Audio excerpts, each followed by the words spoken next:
The data conclusively proves the site's authenticity. Nonsense! I placed that fake data there myself, Professor. It's all a fraud. My daughter treated me like a stray dog, forcing me to eat in the kitchen with the pets so I wouldn't stink of poverty in front of her wealthy future in-laws. She looked me in the eye and told me that my presence was an embarrassment to her new intellectual life. She didn't realize that the very dissertation she was using to climb the social ladder was written by my hand in the dusty basement where she tried to hide me. She wanted to play the role of a genius, but she forgot one thing. I am the one who gave her the words, and I am the one who can take them back. My name is Arthur. I'm 63 years old, and for the last decade, I've lived among the ghosts of the past. After my wife Clara passed away, the world lost its color. I retreated to the university archives, working as a lowly archivist, surrounded by the smell of decaying paper and cold coffee. I stopped caring about my appearance, and my clothes often carried the scent of the damp basement.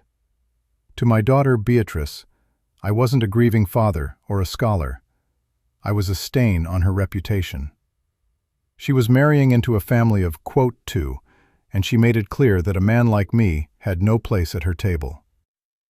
Before we go further into how I planned my response to this betrayal, if you enjoy stories of justice and unexpected twists, consider subscribing to the channel. It helps us share more tales of people finding their strength, and you won't miss what happens next in this journey. Beatrice came by my office yesterday, not to check on me, but to show off her fiancé, Philip. He's the son of the university rector, a man who values status above all else. Beatrice didn't introduce me as a former professor. She pointed at me as I sat behind a mountain of files and said, Philip looked at me with a mixture of pity and disgust, tossing a casual nod as if I were a piece of furniture. Beatrice just smirked, her eyes cold, silently warning me not to say a word that would ruin her lie. Underneath that smirk, she was hiding the folder she had stolen from my desk, the manuscript I had spent 20 years writing. The betrayal didn't stop at a few insults in the archives. It went much deeper, into a place I thought was sacred. After Beatrice left with her fiancé, I returned to my small, cramped apartment, located right above the university's boiler room. I went straight to the heavy iron safe hidden behind a stack of old history journals. It was the only thing of value I had left. Inside was my life's work, a manuscript titled The Architecture of Lost Empires. I had started it when Clara was still alive. Every page was a tribute to her, filled with the theories we had debated over late-night glasses of wine. I reached for the key I kept on a chain around my neck, but the safe door was already slightly ajar. My heart sank. I swung it open, and the void inside was deafening. The thick, leather-bound folder was gone. My hands trembled as I searched the floor, the shelves, anywhere it could have fallen. But I knew. I remembered the way Beatrice had hovered near my desk weeks ago, asking strange questions about my old hobbies and where I kept my sentimental junk. She hadn't been visiting me out of love. She had been scouting the location. She knew I didn't have the digital copies. I'm a man of ink and parchment. By stealing those physical pages, she thought she had stolen my mind. She believed that because I had spent years drowning my grief in cheap whiskey and silence, I wouldn't notice or wouldn't care. She saw me as a hollow shell, a man too broken to defend his own legacy. She needed that work to impress Philip's father, the rector, who demanded academic excellence from anyone entering his family. She wasn't just stealing a book, she was stealing my identity to buy her way into a world that would never accept the real her. I sat on the floor of my empty apartment, the cold air from the boiler room chilling my bones. And for the first time in years, I didn't reach for a bottle. I reached for a pen. I didn't have to wait long to see what my daughter had planned.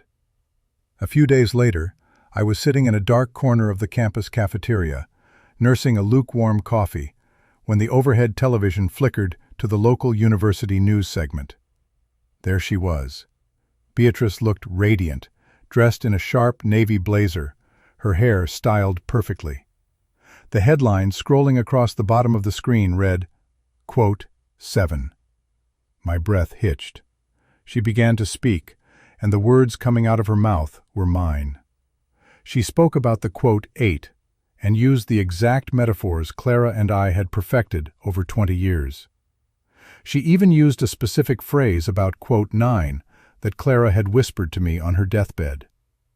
Hearing Beatrice say it felt like she was reaching into my chest and tearing out my memories with a smile on her face.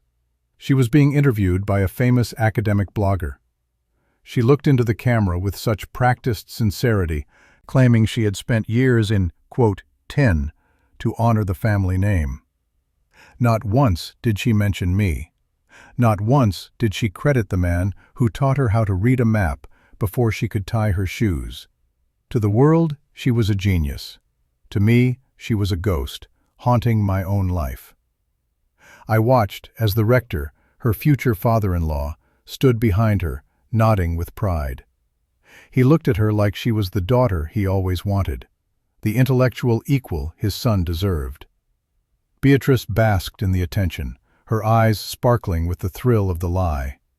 I realized then that she didn't just want the degree, she wanted the status, the power, and the high society life that came with it. She thought I was too far gone, too buried in my archives and my grief, to ever stand up and claim what was mine. She was wrong. The invitation to dinner at the rector's mansion felt more like a summons to a public shaming. Beatrice called me that morning, her voice sharp and commanding. Dad, wear something that doesn't smell like a tomb. You're coming to dinner, but stay out of the way. I need you there so Philip's parents think I'm a caring daughter. But don't open your mouth about history. Just tell them you're a retired clerk. When I arrived, the house was a palace of glass and arrogance. The rector and his wife, a cold woman who wrote best-selling memoirs, barely looked at me. They sat at a long mahogany table filled with crystal and silver. Beatrice sat at the center, glowing. I, however, was led to a small wooden stool in the kitchen, near the pantry. The table is full, Arthur, the rector said with a fake smile. I'm sure you'll be more comfortable here where you can relax. Beatrice didn't even flinch. She laughed at their jokes and began discussing quote 14 dissertation. I sat there, listening through the open door as she tore apart my life's work, simplifying my complex theories into catchy sound bites for her new family. Every time she spoke, she looked toward the kitchen with a smirk, as if to say, "See? This is where you belong, and this is where I belong." The most painful moment came during dessert. I heard her quote a poem Clara wrote for me. She told the table she wrote it herself during a quote 15. The rector's wife was moved to tears. I gripped my cheap plastic fork so hard it snapped. They were feasting on my soul, and Beatrice was the one serving the plates. She thought she had neutralized me by putting me in the kitchen. She thought the quote 16 was broken. But as I sat there in the shadows, I wasn't crying. I was observing. I saw how little she actually understood the material she had stolen. She was a parrot, and I was the one who knew the song. A week later, Beatrice showed up at my basement archive. She didn't come with an apology. She came with a problem. She tossed a thick stack of papers onto my desk, covering my lunch of stale bread and cheese. She said, her voice dripping with impatience.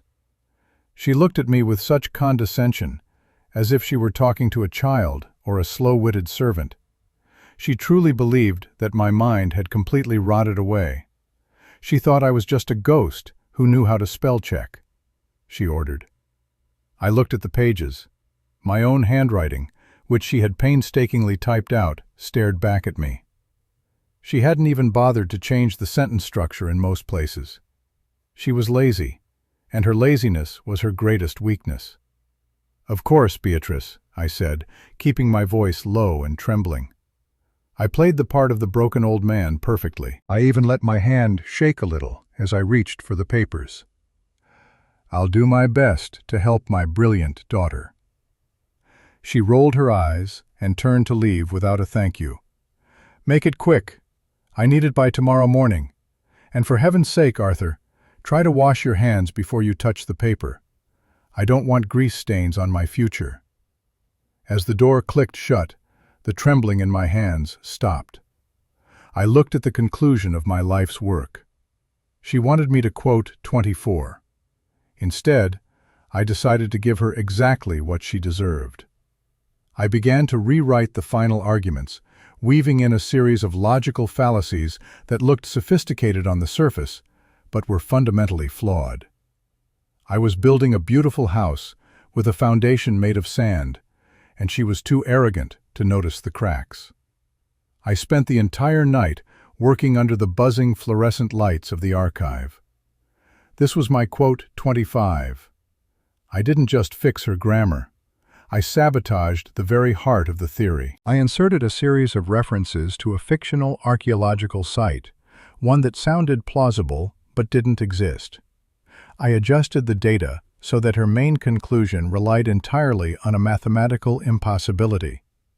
To a casual reader, it looked like a stroke of genius, a new way of seeing the world. To a true expert, it was a ticking time bomb. The beauty of the trap was her own ego. Beatrice hadn't actually read the original research deeply enough to understand why the pieces fit together. She was just a curator of stolen goods. I knew that when she looked at my corrections, she would see the big academic words and the complex diagrams and think, yes, this makes me look even smarter. She was so desperate to impress the rector's international colleagues that she wouldn't dare question a quote from the man she considered a mindless servant. The next morning, she snatched the pages from my hand. She didn't even read them in front of me. She just glanced at the red ink and smirked. Good. At least you're still useful for something, Arthur, she said, tossing a $20 bill on my desk like a tip for a waiter. Buy yourself some real soap. I don't want you smelling like a wet basement when Philip's family sees the final draft. I watched her walk away, her heels clicking sharply against the stone floor. She was so confident, so sure of her victory. She had already sent out the invitations for her grand defense. She had booked a luxury restaurant for the celebration afterward. She was walking straight into the trap I had built with my own two hands, and she was whistling a tune as she went. The old drunk had finally finished his masterpiece, but it wasn't a book this time. It was a mirror, and soon the whole world would see exactly what was reflected in it. The night before the dissertation defense was the coldest of my life. Beatrice showed up at my small apartment one last time, not for a blessing, but to ensure I remained hidden. She stood in my doorway, looking at the peeling wallpaper and the empty bottles on the counter with a look of pure disgust. She didn't come inside. She didn't want the quote 32 of my failure to cling to her expensive silk coat. Quote 33, she said, her voice like ice. Quote 34. I sat in my old armchair, shadows covering my face. I didn't say a word. I just watched her. She took my silence for defeat. She stepped closer, her eyes burning with a cruel sort of triumph. You think you're so special because you have these old books. You're a nobody. You're a ghost. I'm glad I don't have your genes. I'm glad I'm nothing like you. When I walk across that stage tomorrow, I'm leaving you and your pathetic memory of Mom behind for good. She slammed the door so hard the glass rattled. I sat there in the dark for a long time. She had finally said it. She wasn't just stealing my work, she was trying to erase me and Clara from her history, as if we were a mistake. She didn't realize that the nobodies are the ones who build the world the somebodies live in. I stood up and walked to my closet. Deep in the back, wrapped in plastic to keep out the dust, was my charcoal gray professor's suit. It was the suit I wore the day I met Clara. It was the suit I wore when I received my own doctorate. I took it out and began to brush off the lint. My hands were no longer shaking. I wasn't the, quote, 38 anymore. I was a man with a purpose, and for the first time in 10 years, I felt truly alive. The great hall of the university was filled with the scent of old wood and the hushed whispers of the academic elite. It was a room where reputations were made or destroyed. I watched from the shadows of the back entrance as Beatrice took her place at the podium. She looked like a queen, her face radiating a confidence that only a liar can maintain. In the front row sat the rector, his chest puffed out with pride, and Philip, who was filming the event on his phone, ready to post his brilliant fiancée's success to the world. Beatrice began her presentation. She was captivating. She spoke with a rhythm that I recognized instantly. It was my rhythm. She navigated the first half of the work with ease, using the slides to showcase the theories I had labored over for 2 decades.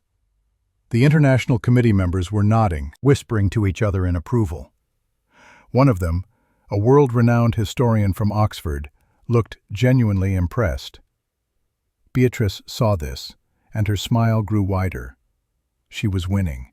She was actually going to pull it off. Then she reached the final chapters, the parts I had quoted 39 for her.